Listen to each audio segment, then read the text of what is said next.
At some point in elementary school, you learned the ABCs with a song. You might have learned your math facts set to a tune, or the state capitals, the presidents, or the fact that in 1492, Columbus sailed the ocean blue. I know I'm coming from a US perspective here, but you get my point, right? We all remember lyrics from songs that we learned when we were really young, teenagers or even younger. So the question I pose to you is this: is music a legitimate way to help us memorize the Bible even as adults? Welcome to Bible Memory Goal. My name is Josh Summers, and just this last week I did a little experiment with my son who's memorizing all the books of the Bible. Not the words, obviously, just the 66 books in order. For the Old Testament, I helped him create a memory palace, which is the method I use for scripture memory. And then for the New Testament, we ended up using a song. Here's Jaden, my oldest, going through the Old Testament. Genesis, Exodus, Leviticus, Numbers, Deuteronomy, Joshua, Judges, Ruth.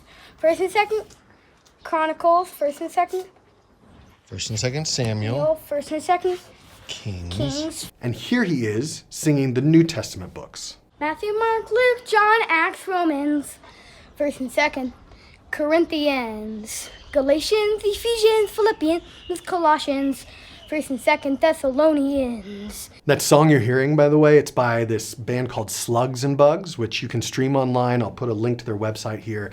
It's just really great stuff. You ought to give it a listen. But as you could hear with Jaden, his recitation of the New Testament books is much more fluid than the Old Testament. Not only that, but it took him half the amount of time to memorize than my memory palace did. And as an added bonus, while we're listening to the music in the car, my 4-year-old's starting to internalize the song as well, whether he realizes it or not. Obviously, the song increased the speed that these books could be memorized, and even for me, I find myself singing this darn song in the shower. So what the heck is happening here? You see, the hippocampus and the frontal cortex are two areas of our brain that researchers have been able to associate with our memory. And whether you realize it or not, these parts of our brain process millions of pieces of information every single day.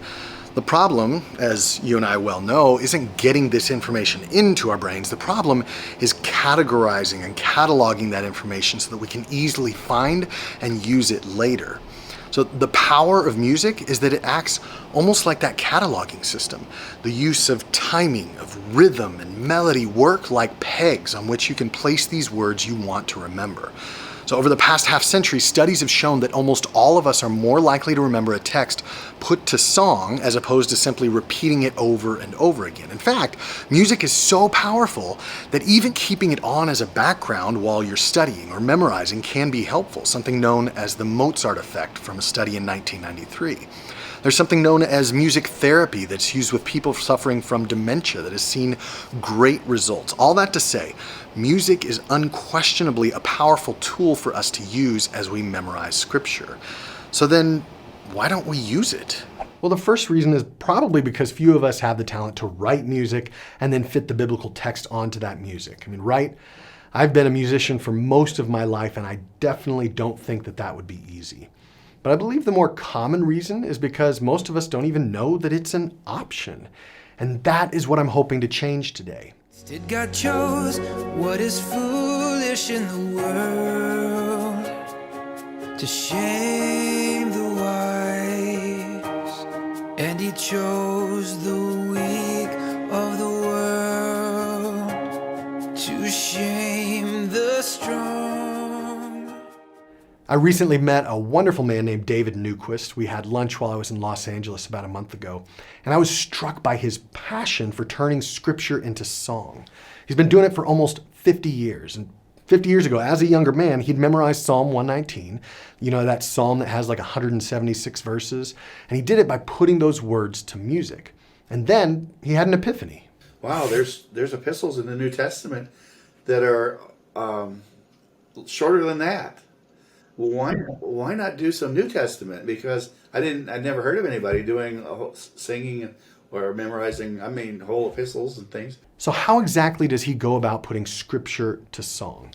David's very quick to point out that he's not creating a new translation of the Bible, but he is synthesizing a number of reliable translations to create what he calls a musical version or a scriptural hymnal. The result here are songs that are very well produced and will have you singing scripture in a faster time than you thought possible. I mean, imagine being able to recite the entire first chapter of John. That's 51 verses in just a week or two. Or better yet, imagine your 7-year-old child or grandchild doing that. You think you're too old, or perhaps that your kid is too young?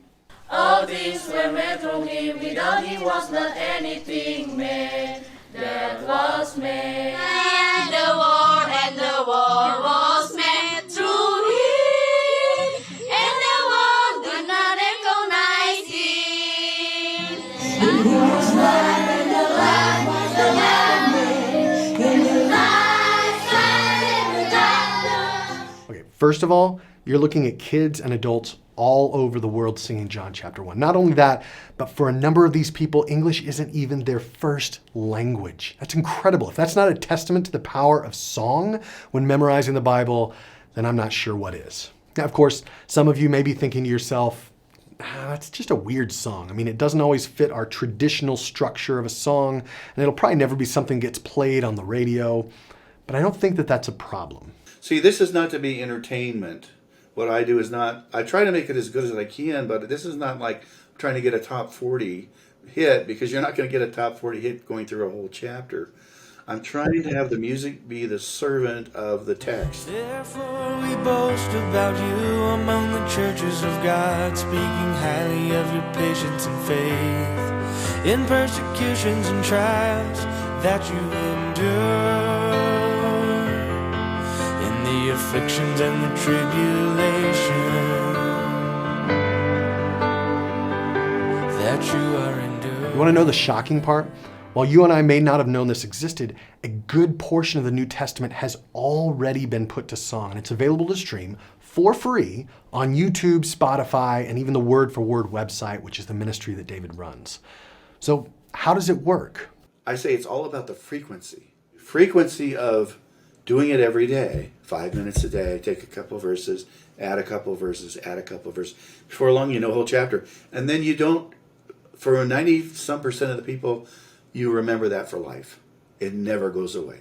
So pick a chapter. As we head into the Christmas season, you can pick Luke 2 for you and your family. Just start listening to a little bits at a time and see how it works. Just give it a try. Personally, I still love using my memory palaces, and I'll probably continue to do so, but I recognize the power of song, and I've seen it work well with my son, with myself, and definitely with others. And as David says, keep in mind that the point here isn't exactly memorizing for memorization's sake. It's about memorizing so we can meditate, so we can obey.